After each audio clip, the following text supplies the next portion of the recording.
வணக்கத்துடன் இது இன்பா டாக்ஸ். தினமும் பல விடயங்களை குறித்து உங்களோடு பேசிக் கொண்டிருக்கக்கூடிய நான் இன்று பேச இருக்கக்கூடிய செய்தி சற்று வியப்பான செய்தியாக இருக்கலாம் அல்லது ஒரு விந்தையான செய்தியாக இருக்கலாம். சமூக ஊடகங்களில் ஒரு செய்தி பரவலாக பரப்பப்பட்டு கொண்டிருக்கிறது. அந்த செய்தி என்னவென்றால், நாளை ட்ரம்ப் அவர்கள் மரணம் அடைந்து விடுவார். இதுதான் அந்த செய்தி. உண்மையிலே நாளை ட்ரம்ப் அவர்கள் மரணம் அடைந்து விடுவார் என்கின்ற செய்தி எதனால் முன்னிலைப்படுத்தப்பட்டிருக்கிறது, எதற்காக இந்த செய்தியை பரப்பக்கூடிய களங்களை எடுத்துக்கொண்டிருக்கிறார்கள் போன்ற விடயங்களை குறித்து நாம் இந்த காணொலியிலே பார்க்க இருக்கிறோம். எனவே காணொலியை கடைசி வரை பாருங்கள். முதலில் எங்களுடைய வலையொலிக்கு நீங்கள் புதிதாக வந்திருந்தால் எங்களுடைய வலையொலியை பகிர்ந்தளியுங்கள். நாங்கள் வெளியிடக்கூடிய காணொலிகள் தொடர்ச்சியாக உங்களை அடைவதற்கான ஒரு களத்தை நோக்கி அது நகரும். காரணம், பெருவாரியான சொந்தங்கள், நட்புகள், உறவுகள் என்று பெருவாரியானவர்கள் எங்களுக்கு ஆதரவை கொடுத்து கொண்டிருக்கின்றீர்கள். நீங்கள் இன்னும் ஆதரவு கொடுக்க வேண்டும் என்பதுதான் நிஜம். இப்பொழுது மத்திய கிழக்கை மையப்படுத்தி அந்த போர் மேகங்கள் மூண்டு கொண்டு இருக்கக்கூடிய சூழலும், ஈரானுக்கும் அமெரிக்காவிற்கும் இடையே நடைபெற்று கொண்டிருக்கக்கூடிய போர் சார்ந்த களங்களை மையப்படுத்திய செய்திகளையும் தான் ஊடகங்கள் பெரிதாக எடுத்துக்கொண்டு பேசிக்கொண்டு இருக்கின்றன.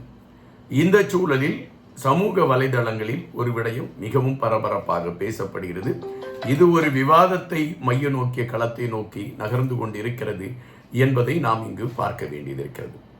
அது என்னவென்றால், நாளை, அதாவது மார்ச் 14 ட்ரம்ப் அவர்கள் மரணத்தை தழுவி விடுவார் என்ற ஒரு கணக்கீடு சொல்லப்பட்டிருக்கிறது. சிம்சன் கணக்கீடுகள் என்கின்ற அடிப்படையில் இந்த ஒரு செய்தி சொல்லப்பட்டிருக்கிறது. இந்த செய்தியில் பல கதைகள் எடுத்து வைக்கப்படுகிறது. அந்த கதைகள் என்னவென்றால், இது உண்மையாக நடைபெறுமா அல்லது இது ஒரு கவன ஈர்ப்புக்காக நடத்தப்பட்டிருக்கக்கூடிய ஒரு தேடலா என்கின்ற கேள்விகள் எழும்புகின்றன. நாம் வரலாற்றின் பல பக்கங்களை புரட்டி பார்க்கின்ற பொழுது ஒவ்வொரு காலகட்டங்களிலும் இவைகளெல்லாம் நடைபெறும் என்பதை மையப்படுத்தி பல செய்திகளை முன்னாலே பலர் அறிவித்திருக்கக்கூடிய களங்களை பார்த்திருக்கிறோம். அதில் பல செய்திகள் பொய்யாகி போயிருக்கின்றன, சில செய்திகள் நடந்திருக்கின்றன. அப்படி நடந்தவுடன் அந்த சொன்னவரை நாம் உயர்வாக தூக்கி வைத்து கொண்டாட ஆரம்பித்து விடுவோம். அப்படித்தான் இலங்கையை மையப்படுத்தி ஒரு செய்தி சொல்லப்பட்டது. 2025 டிசம்பர் இறுதிக்குள் ஒட்டுமொத்தமாக இலங்கை அழிந்துவிடும், இது சித்தருடைய வாக்கு என்று அனுமோகன் அவர்கள் எடுத்து வைத்தார். உண்மையிலே இலங்கை அழிந்து விடுமா என்கின்ற கேள்விகளும் ஒரு பதபதைப்பு நம் மனதில் அப்பொழுது இருந்தது. எனவே ஒரு எதிர்பார்ப்பு நம்மிடம் இருந்தது. உண்மையிலே அந்த அனுமோகன் என்கின்ற அந்த இயக்குனர் சொன்னது போல சித்தருடைய வாக்குகள் பலித்து விடுமோ என்கின்ற எண்ணம் நம் மனதிற்குள் இருந்தது. ஆனால் அதை நாம் உன்னிப்பாகவே பார்த்து கொண்டிருந்தோம். ஆனால் அப்படி எதுவும் நடைபெறவில்லை. ஆனால் மழை, அந்த புயலின் காரணமாக சில அழிவுகள் ஏற்பட்ட பொழுது இதைத்தான் நாங்கள் முன்பே கணித்து சொன்னோம் என்று அவர்கள் ஜகா வாங்கி கொண்டார்கள். இது பரவலாக பேசப்படுகின்ற ஒரு கதை. இதுபோல ஒவ்வொரு காலகட்டங்களிலும் இதுபோன்று பல கதைகள் பேசப்பட்டிருக்கின்றன, பல கதைகள் எடுத்து வைக்கப்பட்டிருக்கின்றன, இதுபோன்று பல செய்திகள் சொல்லப்பட்டிருக்கின்றன. ஆனால் அவைகள் நடந்திருக்கிறதா என்றால் இல்லை என்பதுதான் நாம் அறிய வேண்டிய ஒரு செய்தி.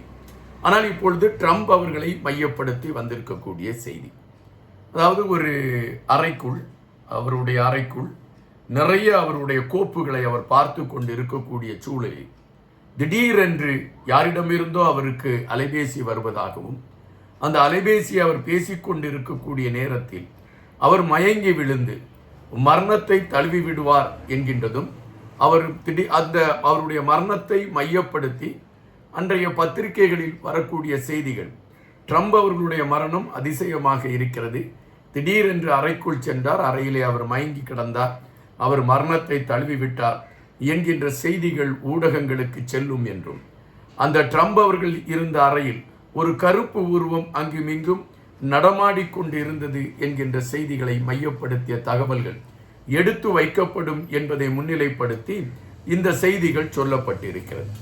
உண்மையிலே நாளை ட்ரம்ப் அவர்கள் அப்படி ஒரு அலுவலகத்தில் போய் அமருவாரா? அந்த அலுவலகத்தில் அமரக்கூடிய ட்ரம்ப் அவர்கள் ரகசிய கோப்புகளை அவர் எடுத்து படிப்பதற்கான களத்தை எடுப்பாரா? அந்த சூழலில் ட்ரம்ப் அவர்கள் மயங்கி அவர் மரணத்தை தழுவி விடுவாரா?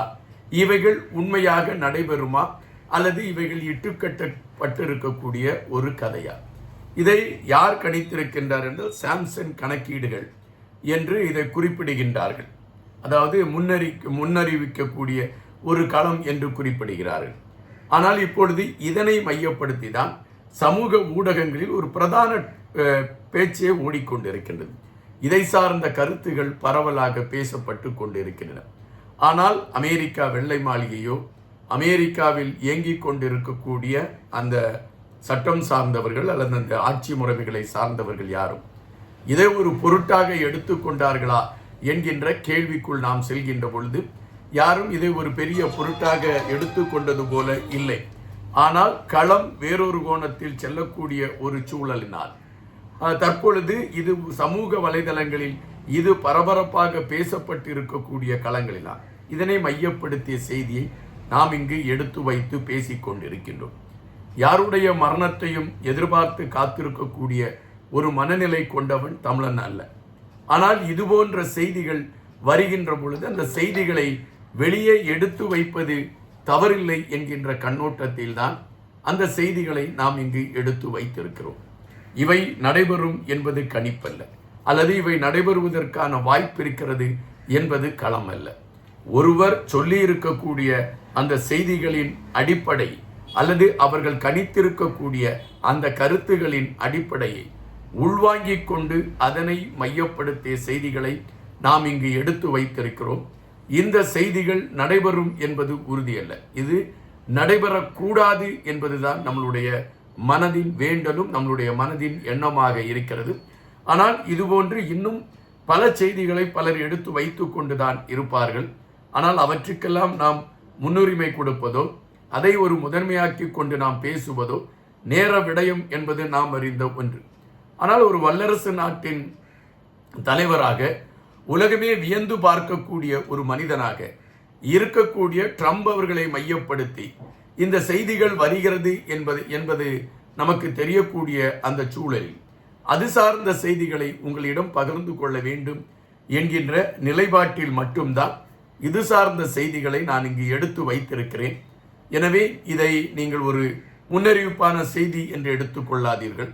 இதுபோன்ற சில நேரங்கள் பைத்தியக்காரமான செய்திகளும் பரவலாம், அல்லது இந்த செய்திகள் நடைபெறுவதற்கான வாய்ப்புகளும் அமையலாம் என்கின்ற இரு மனதோடு நீங்கள் பயணத்தை எடுத்துக்கொள்ளுங்கள் என்பதுதான் என்னுடைய வேண்டல். இன்று சமூக ஊடகங்களில் ஆக்கிரமித்து கொண்டிருக்கக்கூடிய இந்த செய்தி நாளை என்ன கோணத்தில் இது முடிவை காணும் என்பதுதான் நம் மனதிற்குள் எழும்பி இருக்கக்கூடிய ஒரு பிரதான கேள்வியாக இருக்கிறது. நன்றியுடன் என்பா.